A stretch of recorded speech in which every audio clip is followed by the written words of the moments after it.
Good afternoon, everyone. Welcome to our September event for the Alumni group. Got a chock full of a couple events today here. We've got Austin, one of our community members, giving us a presentation on some of the Power Apps platform that he's working with and how he's building up his, increasing his efficiency across the board for his systems.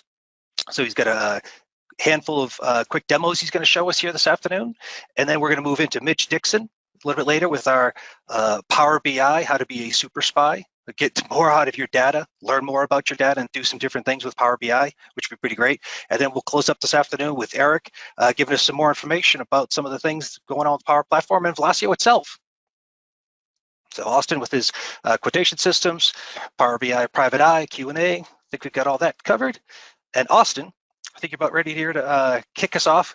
And when we had talked a month or so ago about you wanting to show off some of your things here, the objective, that you were saying was just to improve your efficiency, transparency, and the quotes of your system itself, and develop this in-house to really start monitoring the data and the things going on in your system. So you ready to show off your fantastic Rod, solution? Yes, sir. Hey, Rod, just a quick pause before Austin takes off. Let's give him a little bit of feedback on how many people maybe are familiar with Power BI. We do have a quick poll. Let me just pop it up. I'm going to launch it now. If you guys could just give a click on that poll. Pretty simple questions. Leave this open for a good 30 seconds or so. I always get moving too quick for you, Bill. Sorry, I roll right over your polls. That's okay. We're just about there. We've got 85% of the votes in. Looks like that may be it. I'm going to go ahead and close this poll and share the poll. There we go. So, wow, looks like there's a lot of folks. You got about 45%, almost 50% of the folks are just getting started. 20% of them lean on it pretty heavily. Actually, yeah, good share. Only about 10% do not use it at all. So we've got a good educated group here. Okay, back to you. 10%. That runs in line with the Fortune 500 numbers that are using the Power Platform. They're about 90% of the Fortune 500, 95% are using. A lot of those are Power BI users, where those numbers come from. So that's kind of right in line with the industry. So that's pretty cool. Wow, cool. So Austin, I'm going to switch the presentation over to you. You ready, my friend? Yes.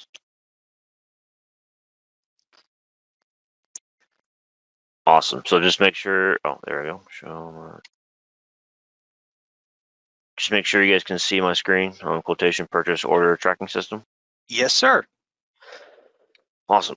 Yeah, that poll is very helpful.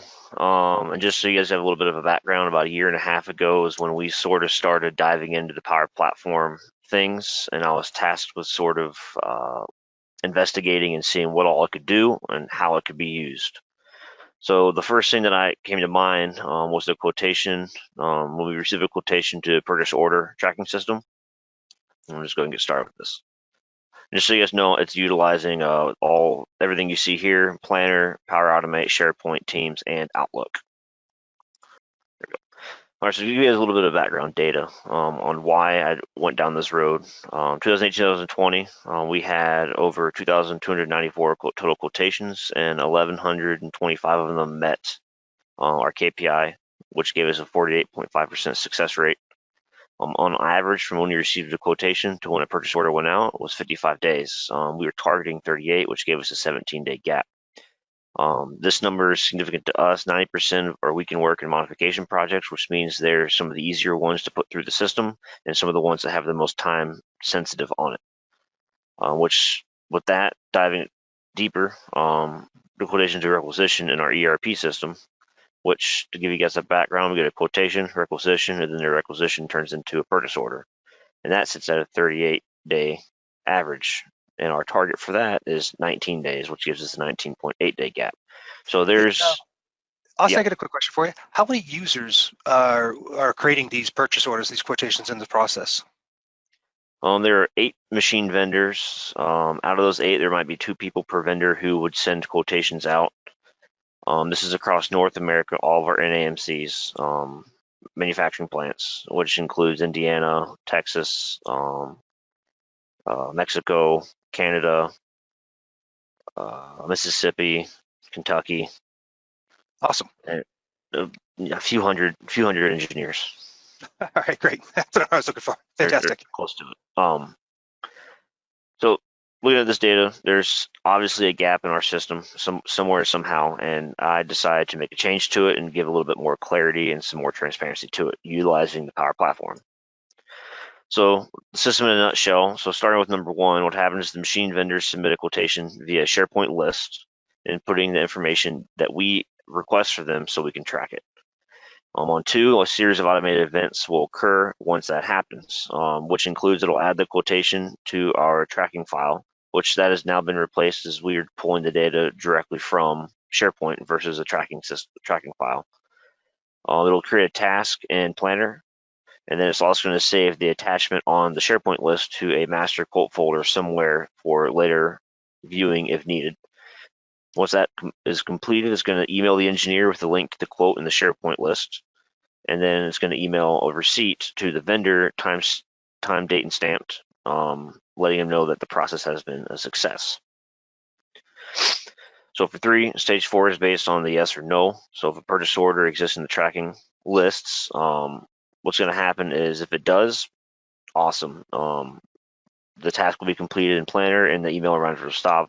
If it's a no, emails are sent based on the scheduled due date and the KPI from the quotation date. KPI, key performance indicator. What this is going to trigger is either going to send a reminder email, an overdue email, or it's going to escalate it with the manager added to the email chain. So background for you guys on this is all being run through Power Automate. And with it all being run through Power Automate, everything I did was centralized around Microsoft Teams. So all the SharePoint lists for North American vendors quotations are in Teams. Each vendor has its own team, and each team has its own SharePoint list per vendor, allowing the engineers to go in and see the quotes. On top of all that, there's a Power BI report on the Power Automate diagnostics and the quotation status. So there's two reports. One of them lets me know how all my Power Automates are doing, and one of them takes all the quotation data and puts it into one location, which we'll see here in a second.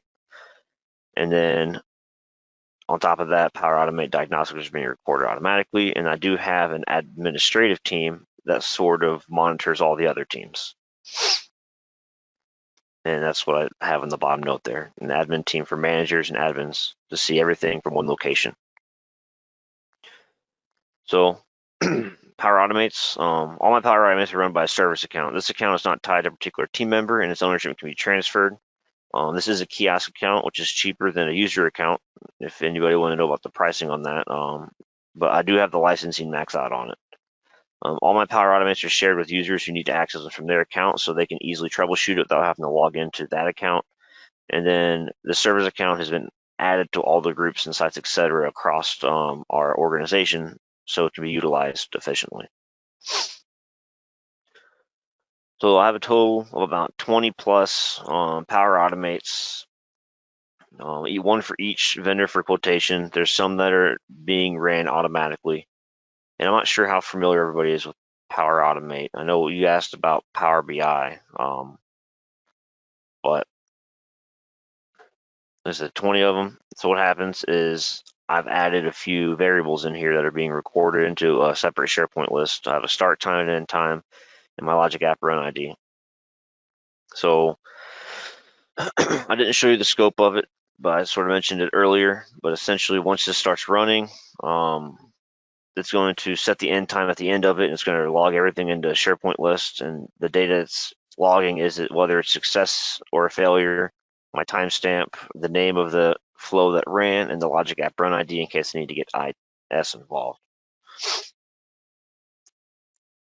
And I'm taking all that data and I am putting it into Power BI. So I'm calculating the number of runs, how many successes I've had, failures, the rate based off of that, both rates, the average time spent in minutes and the average time spent in seconds. So I can quickly look at this and see where my gaps are in my Power Automates across all my Power Automates. And then this will also be recording any future Power Automates as well.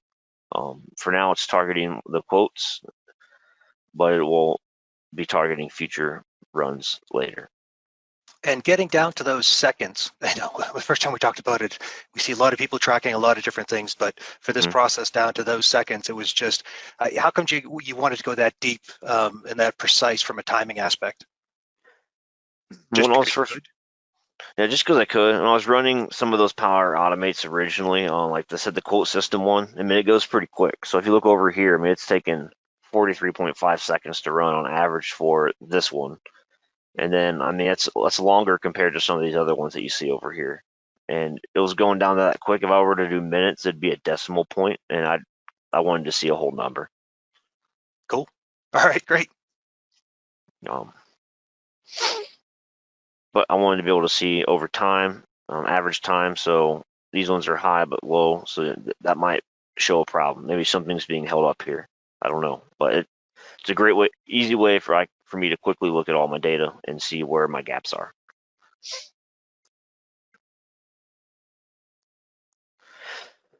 I'm also tracking all the overdue emails that are sent out. So as I mentioned before, an email gets sent out a week, whether it's a reminder, overdue, or it's escalated. While that's happening, I'm actually pulling all that data and I am recording it so I can see if things are progressing. So if we have more reminders versus more overdues, we're on the path for a right track. If we have more overdues, as you see here, versus over reminders, well, there's something wrong. And that will allow me to go in and see, are they keeping up with putting the dates in, or are they not getting the quotes processed in time? And I can look over this over a course of my project codes across North America, and I can also see it between all the engineers across North America, see who's doing better than others based off the average quote amount. Normally, the larger the quote, the longer it takes to process, and I'd be able to see that. So as you can see, this is a high quote, but the process time was pretty quick.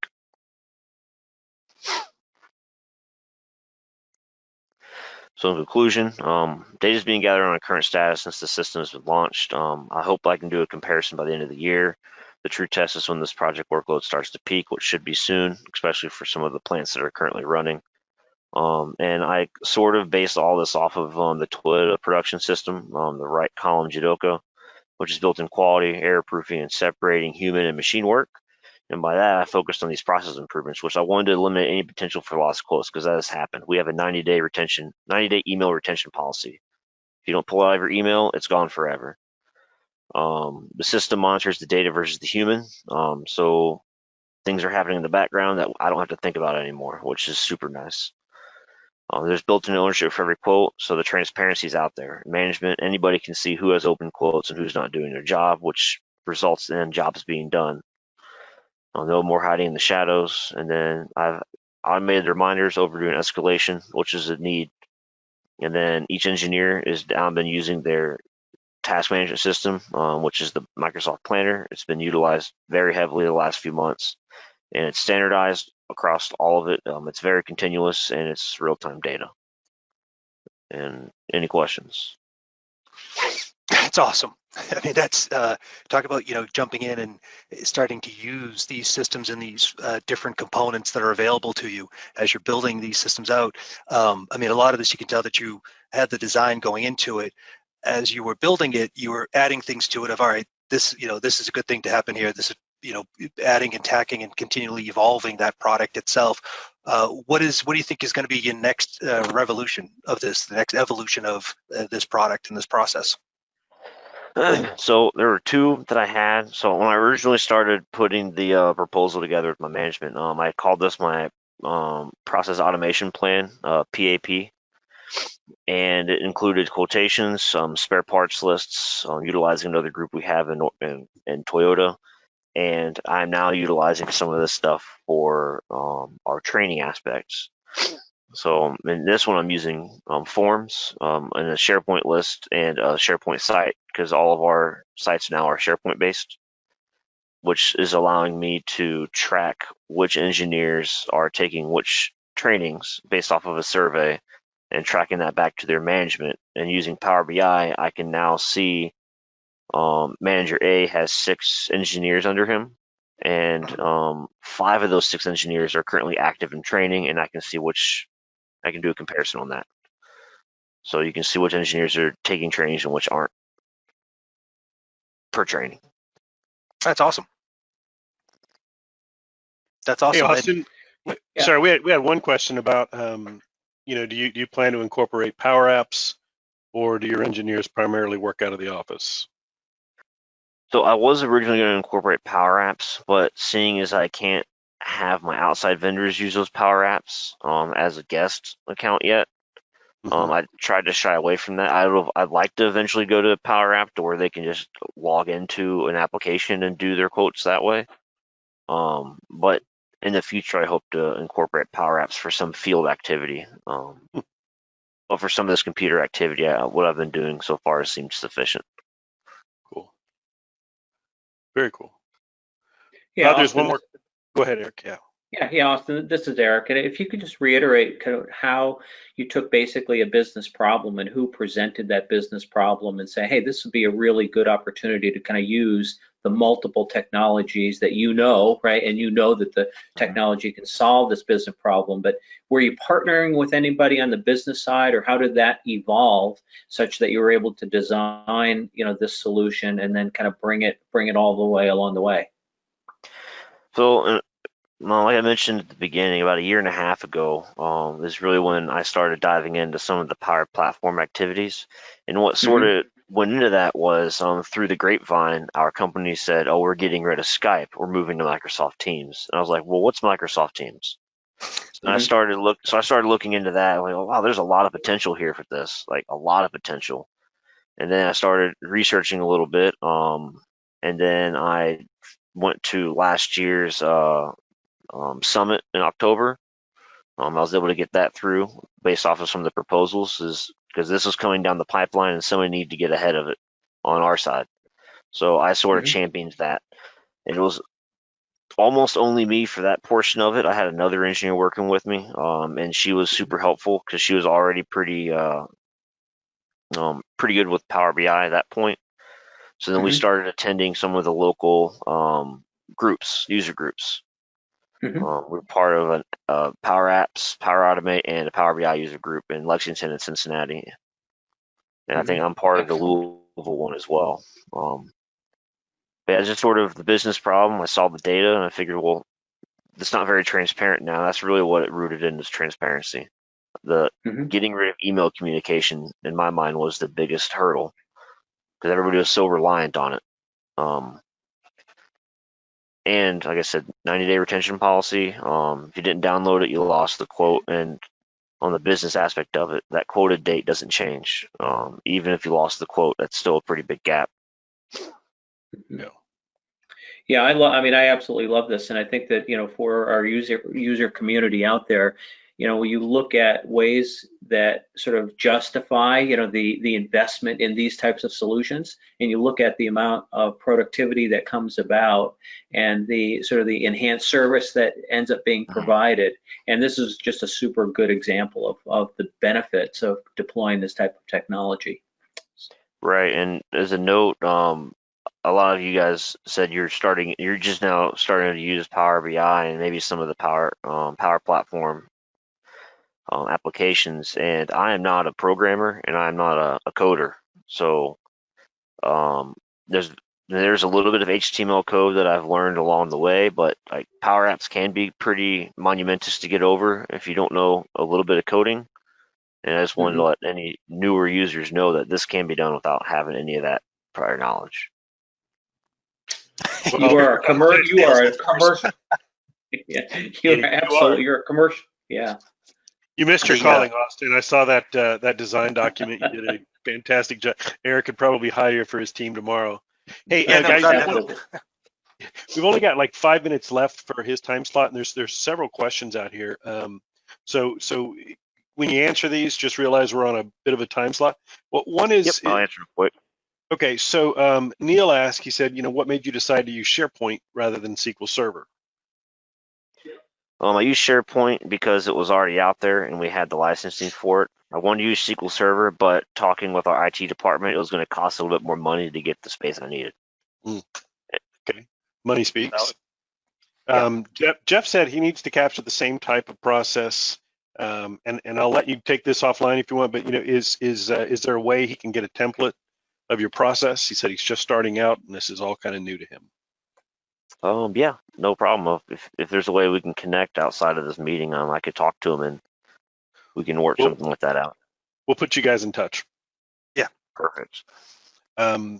Okay, there's a couple more questions, but I think these are probably a little longer answers, so we're going to hold those to the end. All right, that works. Okay. All right. You want me to transfer? Transfer the presentation back to me, Austin. That would be great. All right. Is that Rod speaking? Yes, sir. Yes. While that is going on, guys, I'm going to share another poll with you. And I think this will be the last poll of the day. Okay, guys, if you're out there and you can see this poll, obviously we'd love to see a yes on this. Austin did a great job of pulling this together and jumping on. You can see it's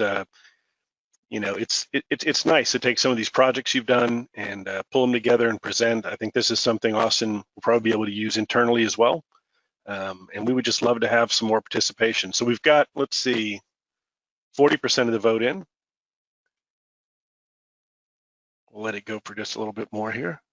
Yeah, thanks again, Austin. That was awesome. And Bill, like you're saying, for the rest of the community, we want to make this, a place that you can brag and show off your wares, as well as, as even if you're in the middle of a project and you've got questions, we can do a session where, hey, I need 15 people to look at this with me to tell me where I'm off or what's going on with it. But we want to keep this as an engagement, interactive community as much as we can. Absolutely. And I don't think, listen, your solution doesn't have to be as intense as Austin's was. A lot of times it's the small problems that get solved with small solutions that make a big impact. Okay, I'm going to go ahead and close this poll. Got about 60% in, and I will. So I'm not going to share that. I'm going to let it stick there. But 15% of you did say yes. Awesome. Thank you, everyone. Thanks, Austin. Thanks once again. So now we're going to move on to our next section of the presentation. Is going to be my buddy Mitch talking about Power BI and the workshop here of making better decisions, data-driven insights, and be that private eye. Mitch, ready to go, sir? Yes, let me come off mute. Can you hear me all right? Yes, sir. All right. Do you want me to go ahead and present and take over for the presentation right now? Yep, kicking that over to you now. Green, and let me make sure we're getting the right one. Or let me know which one you can see. PowerPoint. Okay, you can see the PowerPoint over here with the window? Yes, sir. Great. Yeah. All right. Let's go ahead and make that a presentation then. All right, if it wants to. All right, sweet. Should be loading. Sweet. All right, so my name is Mitch Dixon. I work mainly with Power BI. Austin showed some great stuff with the whole Power Platform team and how that all works together. But for this little part, we're just going to focus mainly on Power BI and how it's all together. All right, so experience today with Power BI. The real benefit that the Power BI has over some other things or something like Excel is you can get a quick glance at your data. It's really easy. It's really visually appealing. And it's not only just pretty charts and graphs, it's actually going to give you some information that you want to see. And you're really going to be able to reduce that time it takes to get that information. Where if you had something like Excel, you're taking the data, you're building those pivot charts, you're taking the time to make the change every time new data comes in. With Power BI, you set it up once, you spend the time ahead of time, and then as new data comes in and as things change, your visuals change, your reports change, and you still get those quick visuals, and you can just take a glance, what you need, and you're back. And then also, this last bullet point here is kind of where I like to bring out the getting rid of those data silos. You're not managing things across multiple places. You don't have Rod's Excel sheet and Eric's Excel sheet and Mitch's Excel sheet, and we all make changes. It's one uniform centralized data that everyone's looking at. All right, it's built around. So it's going to go around here in a second. We're going to talk about all the different types of parts. But with Power BI, you can really get any data. It can anywhere there's data that you have access to. Obviously, security and credentials come into play. But if you have access to that data, you can bring it into Power BI, from Excel to web scraping to Dynamics to even the competitors like Salesforce, things like that. It can bring in the Power BI. And once you have it in Power BI, you can share it amongst people. Different licensing agreements obviously come into play, but if you want to share it out to outside vendors, you can do that. If you want to share it internally, you can do that. If you want to put it out to the public web and brag about your fancy football dashboard, you can do that. Anywhere you want to put out your reports, you can. Along with that note, there's also the integration. If you didn't necessarily want to just share it out, you can embed it back into things. As Austin talked about, great combination, great back and forth with Power Apps and Logic Apps and Flow. But also things just like Dynamics 365. If you build a report, you can embed it into Dynamics so the person who's looking at that or consuming that report doesn't need to go from their daily routine of Dynamics, then log into Power BI, then get the report, then go back and email Rod about the changes. It's all in one place and it can all be embedded back and forth. Kind of no limits, what you can build. It's we'll see here in a little bit. I'm gonna give a quick demonstration, but it is a canvas. It's whatever you want to put on the canvas. There's really no limits to how you want to design it. If you want to overlay things, different colors, anything like that. It's that true what you see is what you get experience. If you don't know what that little acronym is up there, it's a little confusing, but it's coming, if you come from a web design background or something like that, it is a blank canvas. You can drag, you can drop. You don't have to code. You don't have to know, float left, float center, HTML coding, or anything like that. You can just go ahead and drag and drop with your mouse. The visualizations, there are, like it says, I think it says hundreds, but yeah, there's hundreds and there's constantly adding more.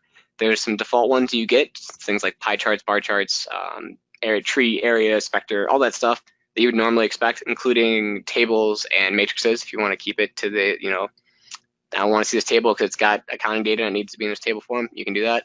But also there's a lot of custom visuals. People are constantly coming out with new visuals, constantly adding things to this, what they call marketplace. Even though it's usually free stuff, there are some things that cost money, but it's a, kind of like an app store. If you want to get a cool visualization that shows dots on a map, but also has a y-axis to show the height of dots on a map, someone's thought of that, someone needed it, and they built it and put it out there for us to use. So great. Mitch, I have a quick question for you. For those that are cost money, are they worth it? Are they cool? Yeah. Okay. So it's a lot of that freemium type aspect where it's a cool visualization of a map and it's free. But if you want that overlay that has infographics about average income per household in this area that you have this map, then you need a subscription and it's a little bit more, and it's $2 a month or $5 a month. So I think for that small cost, it definitely is beneficial if it's something that you're going to be using. If you want to pay for an overlay for a map, then you end up never using the map, go ahead and cancel that subscription. You don't need it because you're not paying for it. And it's it's kind of like that. It's kind of like an app on your phone. Pay for it when you need it. If you're not, don't use it. Cool. Thanks. The native intelligence is pretty cool.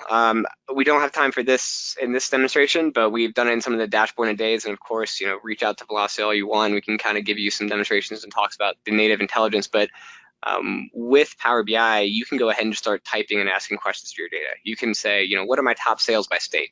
You don't even have to drag and drop or move fields over, even though you can do that with what you see is what you get design interface. You don't even have to. You can go ahead and type it out. I assume if you have Cortana and you have some audio in your computer, you can even speak it out, some natural language stuff. And then from there, you can say, great, I got the information, on to my next thing. Or I'm at a job site and I just want to ask it real quick to get an answer, I'm done. Or if that's how you want to build reports, you can go ahead and save those visuals and use them for future reports and for future builds. And then last thing we got here is the big data support with Azure. And of course, this is kind of a cool, small little application, but it can handle lots and lots of data. It's whatever data is out there. There's different ways you have to interact with it.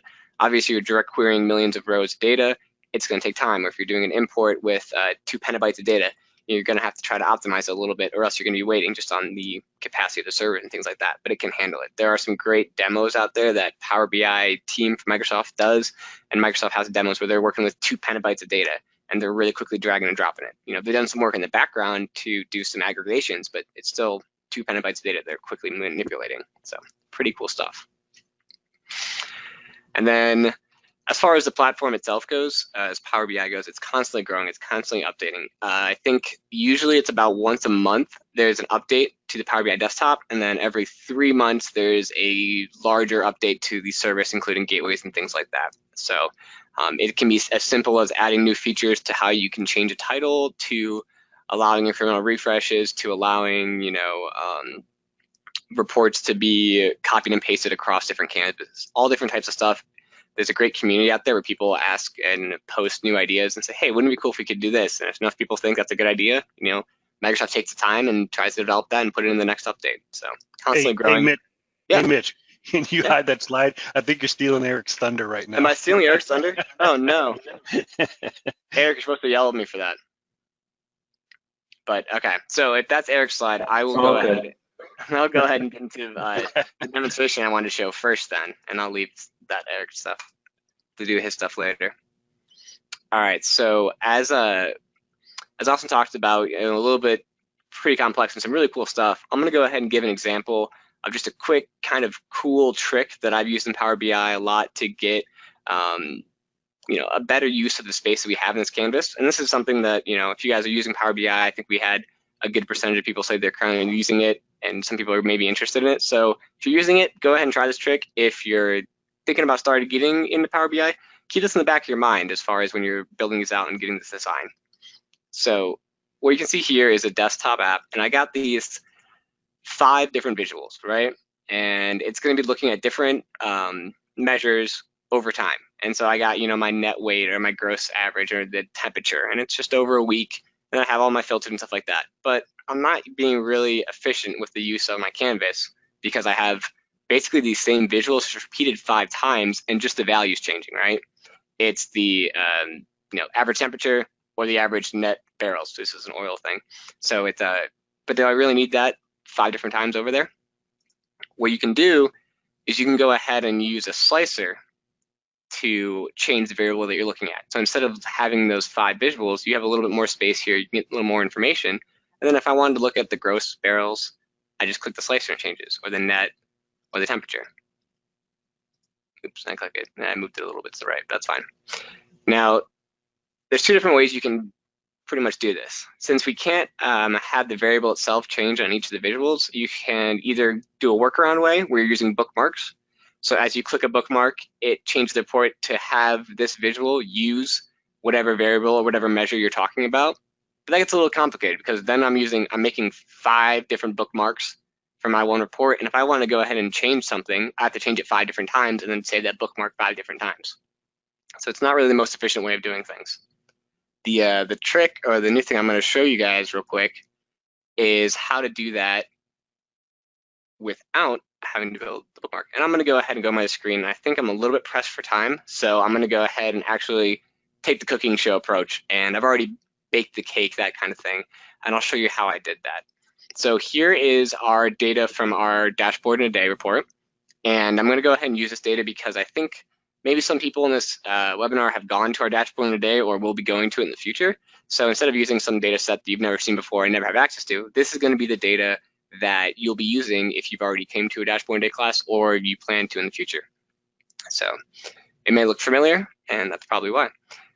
The example we're going to go ahead and try to build out here is like we showed there with those 5 visuals. But basically here in my dashboard in a day data, I have, you know, my revenue by year, and then I have my units by year. And obviously my revenue is going to be a lot different than my units because multiple dollars per unit, that kind of thing. If you look at the y-axis, we're looking at millions, and then in my revenue, we're looking at billions.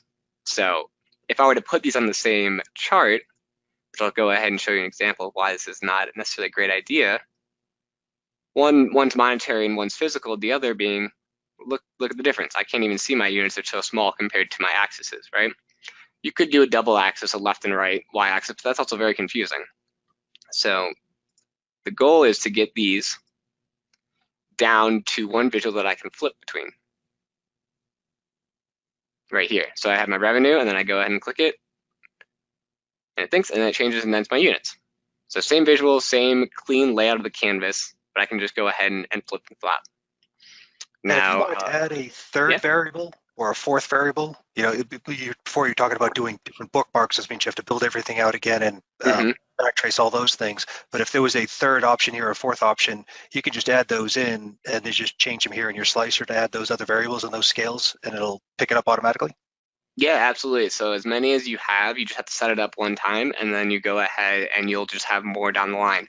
If you don't want this button approach, you could do a drop down, something you see like up here, something like that, you know. all different ways to visualize it, but this is the more scalable approach, I guess. So as more variables come in, you don't have to add more bookmarks. You don't have to redo your report or redesign it. Because let's say you had those 5 and we had a 6th one. Your boss comes and says, also check our taxes that we're paying. Well, how am I going to get a 6th one in this canvas? I don't have much room. But this way, you're scalable. So the first way we're going to do this, I'll go a little bit quick, but obviously we'll be answering questions. And since it's some of the demo data that you would have access to at the dashboard today, feel free to reach out, and we're more than happy to either send the code along or anything like that. I was going to build this on the fly, but then you have to watch me type, and that's not fun. All right, so I've opened the edit queries, which is just another window in Power BI Desktop. If you're familiar, you know how it opens up in a different window. And I've only added this one table, and I've named it switch because the switch formula is what we're going to be using. It's easy for me to remember. And as Rod kind of mentioned, you could have more, but I've only added 2. And when I've done this, I've added it with, and up here it says enter data.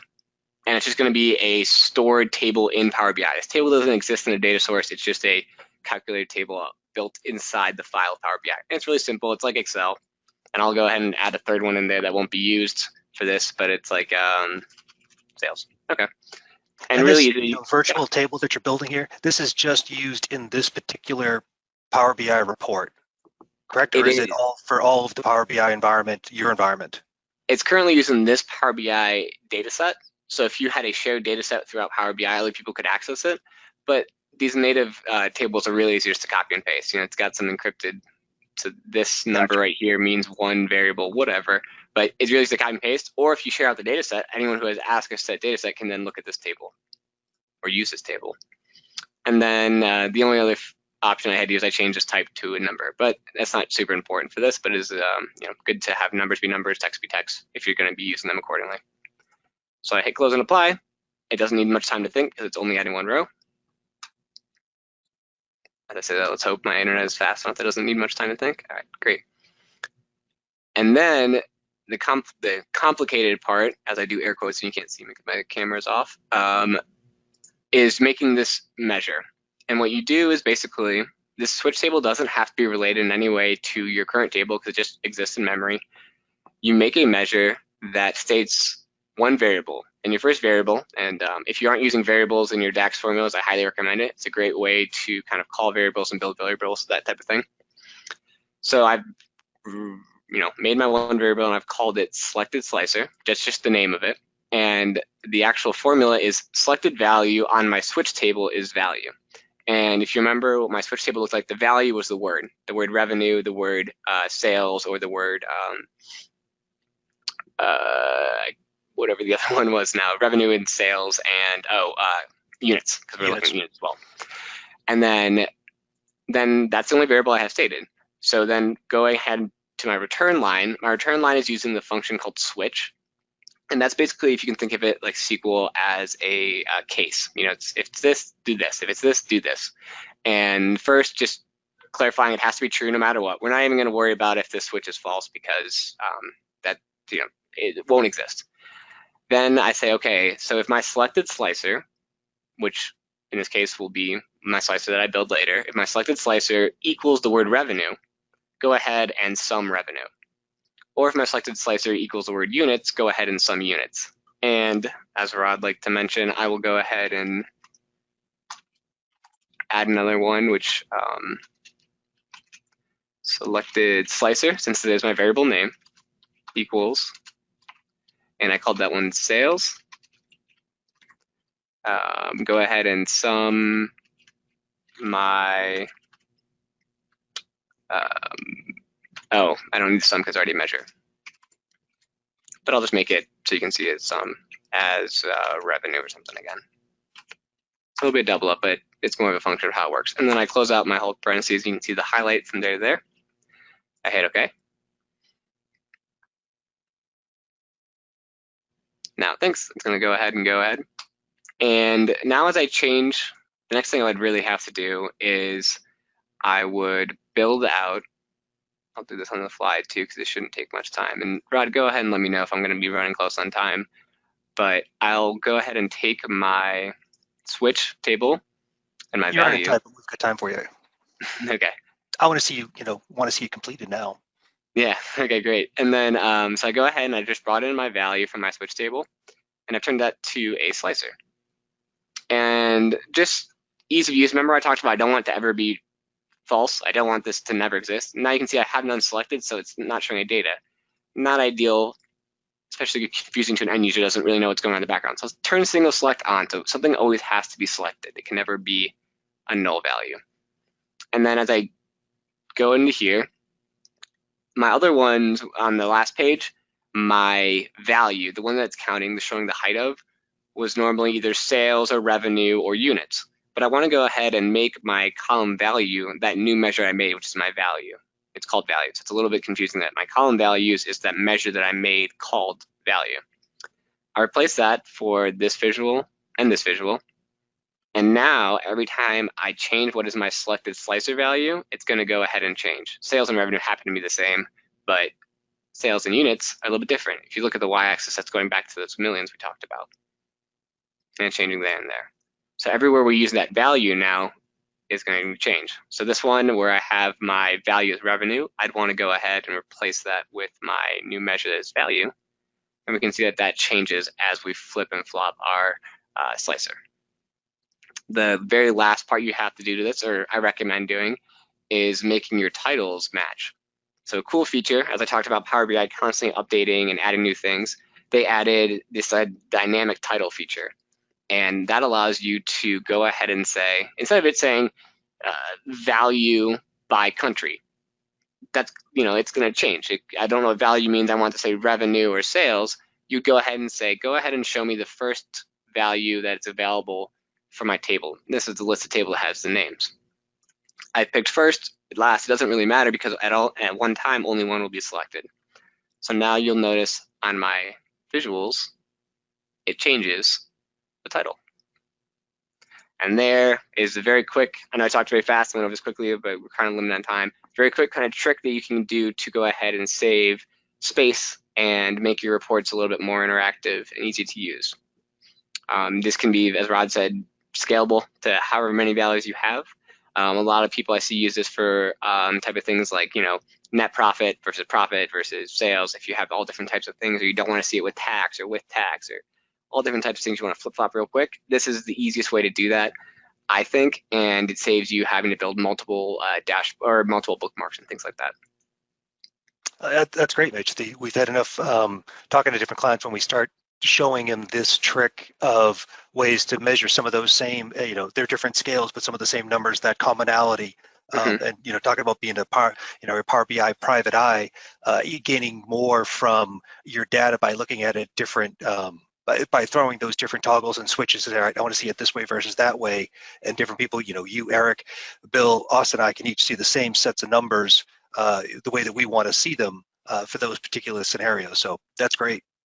Exactly. And it seems to be way easy that if you're building this switch table out, that it's almost a knee-jerk muscle memory reaction to start building those when you're jumping into a new client or a new project. Say, no, I'm going to use this someplace. I can start building it out now, so you don't waste that time of building 5 different dashboards, knowing you have to combine them later on. Exactly. Yeah, I was talking to a client yesterday, and they were a greenhouse, and one person, out in the field only care about the number of pallets being shipped per day, and the next person at the report only care about the money coming in because they're sitting in an office. We don't need to build 2 reports and have different things. We can just have the same report, because let's say the person in the office does want to flip over and look at the pallets coming out. It's really quickly easy to do that, and it keeps everything all in one place. Awesome. All right. I think that's all I had. Definitely available to answer questions or anything like that, and I'll try not to step on Eric's feet anymore and steal his presentation slides. No, not at all, Mitch. Thanks very much. I had a question. Good, actually. I can ask it.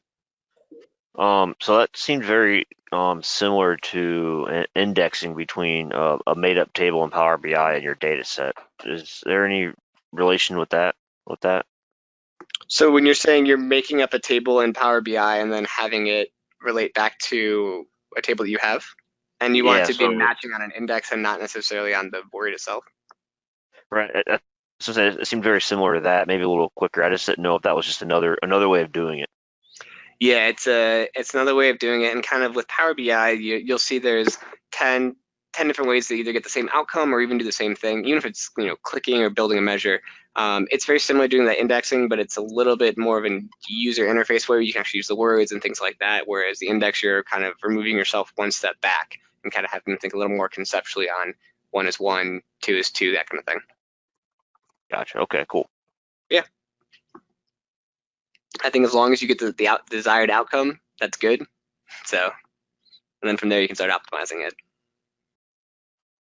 Awesome. So are we moving back to you, Rod, for the presentation? Yes, Eric, take it by you. Yeah, absolutely. Yeah.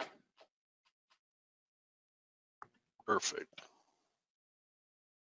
Yeah, no, thanks Mitch very much for the presentation. I think that what is very kind of evident, to me at least, is that that there's kind of these real life examples. People want visualizations. They want to be able to sort of mine and get into organizational data. And from a pure kind of business perspective, what is the result of kind of making an investment in this type of tool and this type of effort? And what's on the screen now is some statistics that are coming from Forrester, an industry research firm, talking about the key benefits. And so a couple of points here. I presume that most of the folks on the call today are technical folks who are going to be working with the tool. And I think that as you talk with your leaders in your company and you say, hey, what would I rather be working on? I'd rather be working on something that's interesting and impactful to the organization. And the result of that, of having that dialogue, is unearthing kind of interesting projects for you to do. And as a result of that, there are financial benefits to the organization. And I would encourage everybody to sort of bring that up and look and unearth those types of opportunities within your organization. So some of the statistics there saying, hey, engage with Power BI and you're going to have a 2.5% increase in operating income. Could be greater for your company, it could be less, but the point is that to make a company more efficient is always good. When you talk about reducing the time to market 18 months to 10 months for new products and services by basically sharing and collaborating with data with the use of a tool like Power BI, incredibly powerful.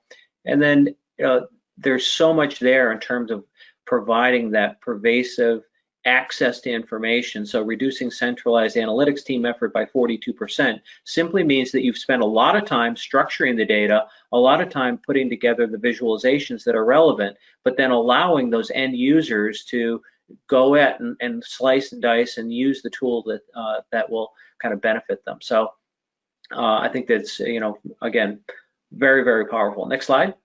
And with that, just comparisons of what Mitch was showing with his switch, as well as the stuff, then those increases in efficiency that Austin was showing earlier, of now that we're actually looking at this data and seeing what's going on, getting a quote into the system and down to the vendor, first metrics of looking at days, and now we're actually making sure these things happen within seconds. The efficiency Mitch gains of building that slicer in, so he doesn't have to repeat that same dashboard that he's building out, that here's a way that you can put 7, 10 of them in one shot, again, to increase that efficiency across the board. Yeah, that's exactly right. And so, it makes things measurable. And in this data-driven world, it makes things measurable. You can actually see it. It becomes tangible. You can talk about it as an organization. And if you can see it, then it becomes actionable, and you can begin to put, improve processes based on that, and then measure the success against those targets. And what was great about, Austin's presentation, was that there was multiple components of Microsoft-based technology. Velosio, of course, has expertise in all of the Dynamics 365 platforms on the ERP side, CRM side, field services, etc. Power Platform with each of the 3 components there, as well as cloud services. So we are in the business of serving clients with over 4,000 clients, and we touch on so many of the applications that are out there in the Dynamics world. And so we're here really to support you, to foster this community, to help you professionally, and sort of, again, create ideas and knowledge around the use of this technology. And that's really kind of what our goal and role is in this space. So many of the next steps involve, what do you do as an organization? What do you do as an individual? We are, of course, heavily involved in the dashboard in a day and app in a day events. What do you do after that? How do you expand your knowledge? And Velosio has a series of offerings that allow you to, both you as an individual and then teams within your organizations, that we provide additional training. We provide additional deliverables around establishing proofs of concept. And then also that other piece is that I think is incredibly interesting, which is saying, hey, we have all this data in the organization. How do you basically take that data and map it to a strategy within your organization and make your data a differentiator within your industry? So I guess suffice to say that, you know, we stand behind you and both to educate as well as provide assistance. And I would encourage everybody to go and talk with your bosses about this technology, be overt and be you know, strong-willed about getting out there, so that way you can do interesting projects that are going to help your organizations. Yeah, and you can really start on any one of these platforms, going from a Power BI report to Microsoft, you know, MS Automate, with some SharePoint lists of really simple things of when this vendor uploads a new invoice into the system. You know, you don't have to go down the AI RPA process and, you know, drop $10,000 into an AI system to OCR and throw it into your ERP system, but you can say, all right, the invoice has been uploaded to the SharePoint site, and now I need to send off the emails to let people know that it's got to be paid. I mean, those kind of things you can really start small and build up on. Mm-hmm. Absolutely, yeah. Cool. And speaking of the RPA, the robotic process automation, we're going to be doing that next month here at Bill. I think the date is the October 15th, correct? Yes, we were going to do it on the 7th. We're going to move that to the 15th to accommodate some of the speakers, which Rod, you may want to tell them, and we've got some pretty impressive speakers on this next one. Yeah, I'm not sure which one we're going to tap yet, but we're actually going to bring in some heavyweights from Microsoft to specifically talk about RPA, this robotic process automation, one of the latest additions to the Power Platform inside the Microsoft Automate suite. And it's a way to build out your process, like that example I was talking about. An invoice comes into a SharePoint site and fires off an Automate, but you can actually pick that up and start drawing data from that. That's got to insert that into your CRM system and or your ERP system and do some other, you know, process automation with it. So it's the newest and greatest stuff from Microsoft, but we get to bring one of their heavyweights in from the actual design team, from them to give us a really good, solid example set and demonstration of what this tool can do for you and how you can, you know, improve your life. It's all about life improvement. By the way, it is a couple of them, and I did see a couple of the use cases that they're going to share on. I'm telling you guys, you don't want to miss this next one. It's going to be a cool event. Absolutely. Yeah, and Bill, actually, I think that it's not going to be the last time that Microsoft presents. So I would encourage everybody who's on the phone to invite other associates within your company or other people that you collaborate with and network with, because I think we're going to start the series where Microsoft is going to have a heavier involvement in this specific community.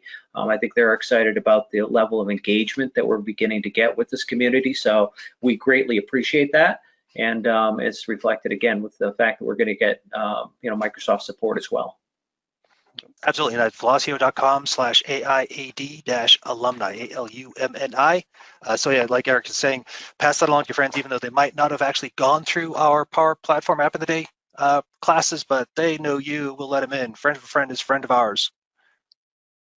Absolutely. There you go. And Bill, I wasn't able to catch the through the chat. Were there any open questions that we've got? There were several of them actually. So let me. I tell you what. I'm going to start with the very last one. The question is will you be having a workshop for Power Platform or Flow? And instead of putting that to the group, I'll let you all know we've already done those. We have them recorded. And I'll include links to those on the response after this event. So that was an easy one. Yeah, here's a question we got earlier from Aaron. You know, Aaron asked, is there any plan to replace you know, Microsoft BI, the SSRS, SSAS, and that sort of thing with the Power Apps? Mitch, I'm going to lean towards you. I'm going to say that SSRS is never going to go away, but I think they're going to be enhancements to Power BI that can do some of those things. But SSRS, I don't see it dying on the vine anytime soon. Yeah, I agree with Rod. I mean, it's kind of that Excel type situation where it's always going to be around because it has its uses. But if it's something that can be replaced with Power BI, and we've done a lot of clients in the past that are moving away from SSRS or SSIS for things that can be replaced. And if not, there's also Power BI Report Builder, which is a different type of application that does more of those paginated reports. And it comes with different licensing and kind of different stuff. But there is kind of a Power BI option in the future. But as Rod said, I don't think it's going to make it happen overnight. And you need to stop bashing Excel, buddy. You know. No, I hate Excel. All right, here's a reason to hate BI Power Desktop. So Whitney asked us, she said, we have a lot of trouble with our BI Power Desktop version crashing. She said, when that happens, we lose the connection to our data. Do you have any experience with that or a solution to stop it from happening? Yeah, I'll take this one. I think, and this is kind of the not great answer you want to hear, is it has a lot to do with your local resources of your machine. So if you have like 4 gigs of RAM or something like that, you're gonna run into crashes. If you can get something that has a little bit more, 1632, if you have the ability. Power BI Desktop is just a large application, and if you're pulling in a lot of data, it's using a lot of resources, and that tends for things to crash sometimes if you don't have a lot of resources for it to pull from. Okay. And a follow-up question on that for you, Mitch. If it's a bad report, bad design, bad architecture, could that crash it too, or is it more of a RAM issue, hardware? It definitely could be. If you're doing many-to-many and you're getting that Cartesian join and it's exploding out the data set, that's something that can definitely happen. But if it is a completely normalized, legit data set, then it's going to be an issue. So I would look into your data structure, and if you're trying to do something just maybe incorrect or trying too hard when there's an easier answer, I'd look into that. But if it is, hey, we had a DBA look at this and we had some guys architect this out, this is correct, it's probably the resources on if you're using, a netbook or something like that, you got a tablet. It can run, but it can't do a whole lot. And for Whitney, if you wanted to, you can join the alumni group. You can post that question up in there, and Mitch and I can kind of go through and see if we can throw some answers back to you. If it's something along those lines where it's a bad Cartesian join, if you can share some of that information, we'd love to try to work with you to get that fixed. Or if it's just RAM, then you just need to ask your folks to bump up your machines. Awesome. Here's one for you, Mitch. I'm going to read this verbatim. It says, "Hi, Mitch. That was a great presentation. We send out the documentation for the switch table." Yeah, absolutely. I will, and probably talk to you guys afterwards. The best way to get that out to whoever wants it. I can send out the code for the table itself, and then the other important part is that DAX formula that is the variable.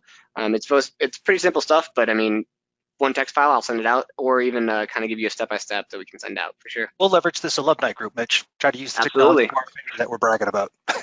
Exactly, right? Okay. Got a couple more questions, but we're kind of at the top of the hour. One of them is, where can we find the recording of this and any other App in a Day session? Same with the question before. I'm going to go ahead and send out links to the previous sessions. I'll send it out to everybody who registered and joined this event today, and that way you can go through them at your leisure. We've got 2 or 3 of them out there that you can watch. So, guys, any closing comments from the group? We do have one or two other questions, but I don't think we can fit them in -1 minutes. So, any closing comments? No, thanks again to Austin for giving that presentation, and for the rest of the people here on the phone. If you want to show off your stuff, just let us know, because we really enjoy the community thing and seeing what other people are doing with these scenarios and these different options, because it's great, because it's just what Austin showed us today. It's already making me think of some of the clients we've got working and different things we can do with them. So Austin, I'm going to rip off some of your stuff. Hope you don't mind. Well said, Rod. Well said. Yeah, great sales pitch. Come on and share your stuff, because we are snaking it. Love it. All right, well, listen, thank you to everybody who registered and joined today. Thank you for everybody who joins the LinkedIn, and thank you certainly for our guest presenters. That will conclude today's session. Awesome. Thank you. Thanks, everyone. Great. Awesome. Thanks for coming. Thank you.